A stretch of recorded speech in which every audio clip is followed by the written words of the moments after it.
Hi everyone, welcome to day 8 of our Read Aloud read along of J.R.R. Tolkien's The Hobbit. We are about to start chapter 3, which is called A Short Rest. And if you're following along on the PDF, it is on page 89.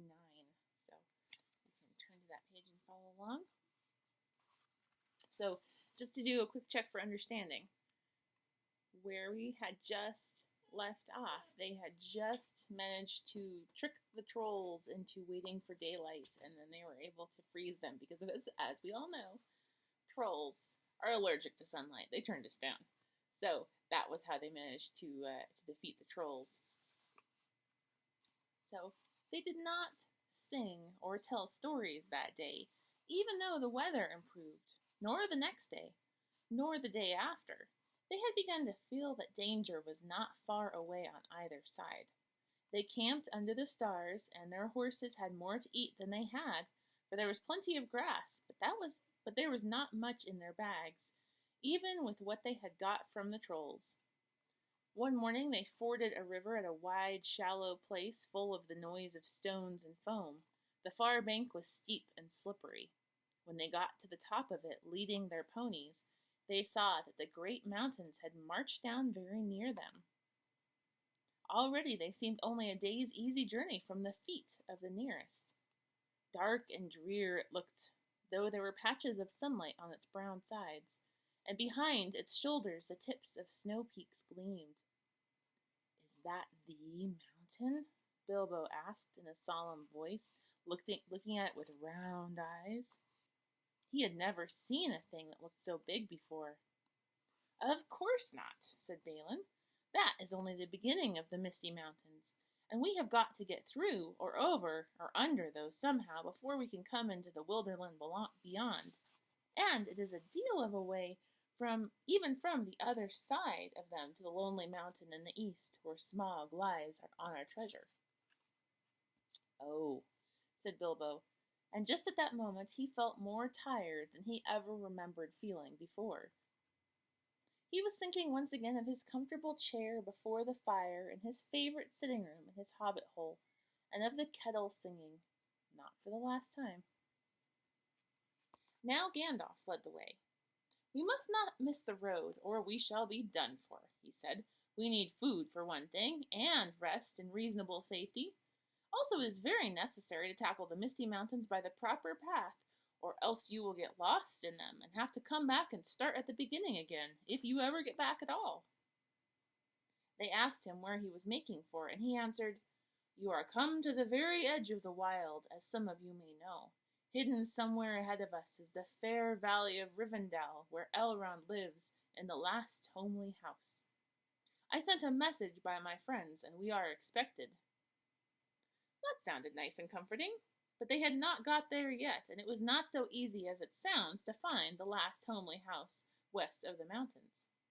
There seemed to be no trees and no valleys and no hills to break the ground in front of them, only one vast slope going slowly up and up and up to meet the feet of the nearest mountain, and a wide land the color of heather and crumbling rock, with patches and slashes of grass green and moss green showing where the water might be. Morning passed, afternoon came, but in all the silent waste there was no sign of any dwelling. They were growing anxious, for they saw now that the house might be hidden almost anywhere between them and the mountains. They came on unexpected valleys, narrow with steep sides that opened suddenly at their feet, and they looked down surprised to see the trees below them and running water at the bottom.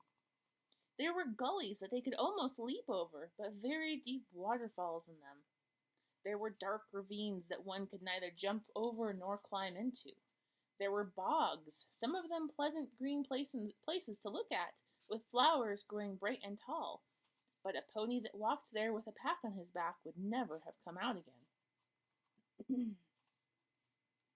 It was indeed a much wider land from the ford to the mountains than ever you would have guessed. Bilbo was astonished. The only path was marked with white stones, some of which were small, and others were half covered with moss or heather. Altogether it was a very slow business following the track, even guided by Gandalf, who seemed to know his way about pretty well.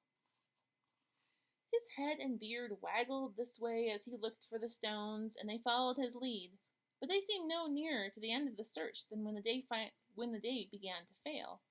Tea time had long gone by, and it seemed supper time would soon do the same. There were moths fluttering about, and the light became very dim, for the moon had not risen. Bilbo's pony began to stumble over roots and stones.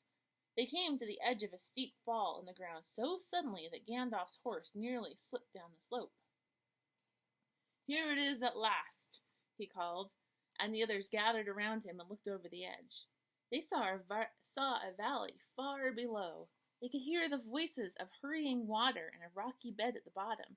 The scent of trees was in the air, and there was a light on the valley side across the water. Bilbo never forgot the way they slithered and slipped in the dusk down the steep zigzag path into the secret valley of Rivendell.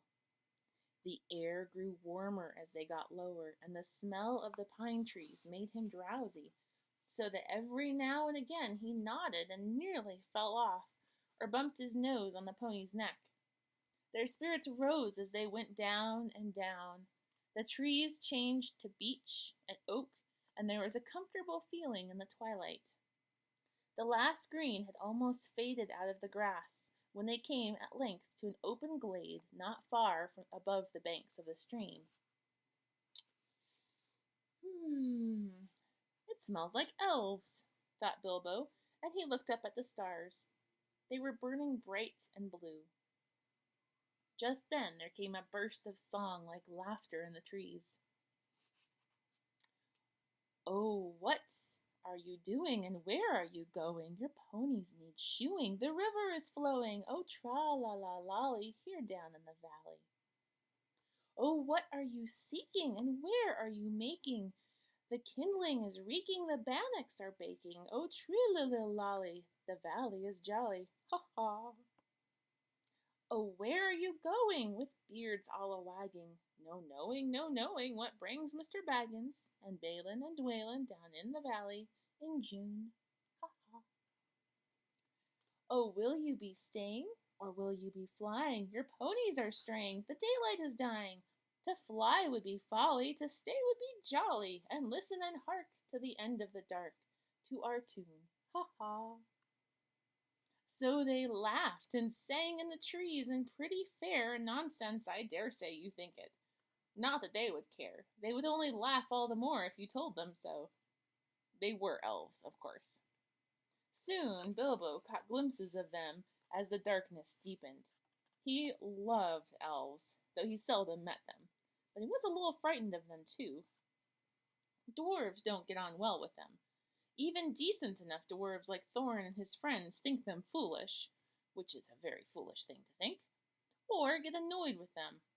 For some elves tease them and laugh at them, and most of all at their beards. "Well, well," said a voice, "just look! Bilbo the Hobbit on a pony, my dear! Isn't it delicious?" Then off they went into another song as ridiculous as the one I have written down in full. At last one, a tall young fellow, came out from the trees and bowed to Gandalf and to Thorin. "Welcome to the valley," he said.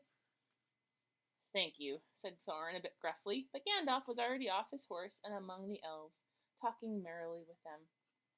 "You are a little out of your way," said the elf. "That is, if you are making for the only path across the water and to the house beyond. We will set you right, but you had best get on foot until you are over the bridge. Are you going to stay on a bit and sing with us, or will you go straight on? Supper is preparing over there," he said.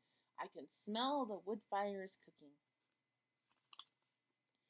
Tired as he was, Bilbo would have liked to stay a while. Elvish singing is not a thing to miss in June under the stars, not if you care for such things. Also, he would have liked to have a few private words with these people that seemed to know his names and all about him, even though he'd never seen them before. He thought their opinion of his adventure might be interesting. Elves know a lot and are wondrous folks for news, and know what is going on among the peoples of the land, as quick as water flows, or quicker. But the dwarves were all for supper as soon as possible just then and would not stay. On they all went, leading their ponies, till they were brought to a good path, and so at last to the very brink of the river. It was flowing fast and noisily, as mountain streams do of a summer evening, when the sun has been all day and the snow far up above. There was only a narrow bridge of stone without a parapet, as narrow as a pony could well walk on, and over that they had to go, slow and careful, one by one, each leading his pony by the bridle. The elves had brought lanterns to the shore, and they sang a merry song as the party went across. All right, and we'll leave off there. Thank you for joining me for day 8 of our Read Aloud, Read Along of The Hobbit, and we will continue again tomorrow. Next week's posts might be delayed slightly because teachers are going to be doing some professional development and doing some planning to try and figure out what our classrooms are going to look like for the next 2 months. So that'll be exciting, but that doesn't mean that I may not be able to post every day. But I will make sure to put an update in the Google Classroom if I do another recording so that you can check it out. Again, thanks for joining me. I will see you tomorrow. Bye.